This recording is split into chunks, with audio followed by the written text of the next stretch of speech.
একটি বড় জায়গা যেটা একদম পাহাড় ছিল সেটাকে কর্তন করে সেটা সমান করেছে। এবং এখানে যিনি অভিযুক্ত তিনিও স্বীকার করেছে একটি পুকুর তারা আংশিক ভরাট করেছে। তো এই আরও এই জায়গাগুলোতে যেমন অনেক গাছ কেটেছে সেই অভিযোগও ছিল, সেটারও সত্যতা আছে। এবং সকল বিষয় আমরা বিবেচনা করে মোবাইল কোর্ট পরিচালনা করেছি। এবং একই সাথে পরিবেশ অধিদপ্তরে যিনি এসেছেন উনিও ওনার দপ্তর থেকে তিনি নিয়মিত মামলা রুজু করবেন।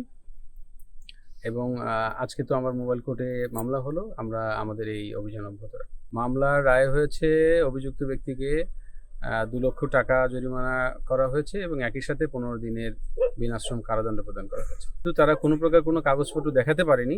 এবং আমাদের লোকাল যেসব দপ্তরের অনুমতি নেওয়া প্রয়োজন হয়, যেমন পরিবেশ অধিদপ্তরের অনুমতি নেওয়া প্রয়োজন হয়, জেলা প্রশাসক অথবা উপজেলা নির্বাহী অফিসারের সংশ্লিষ্ট আইনের অনুমতির প্রয়োজন হয়, সেই সকল দপ্তরকে আমরা নক করেছি। কোথাও কোনো পেপার তারা নিয়েছে তারাও বলতে পারেনি। সেই সংশ্লিষ্ট দপ্তর বলেছে এই ধরনের কোনো পেপার তারা নেয়নি। এবং এই যাকে অভিযুক্ত করেছি ওই ব্যক্তি যিনি সিকিউরিটি ইনচার্জ হিসেবে ছিল তিনিও কোনো কাগজ দেখাতে পারেনি। ঊর্ধ্বতন কয়েকজন কর্মকর্তার সাথে কথা হয়েছে, তারাও আমাদেরকে যুক্তিযুক্ত কোনো কাগজই দেখাতে পারেনি। ইভেন সত্যি বলতে কি কোনো পেপারই আসলে কোনো কাগজই তারা এখানে দেখাতে পারেনি।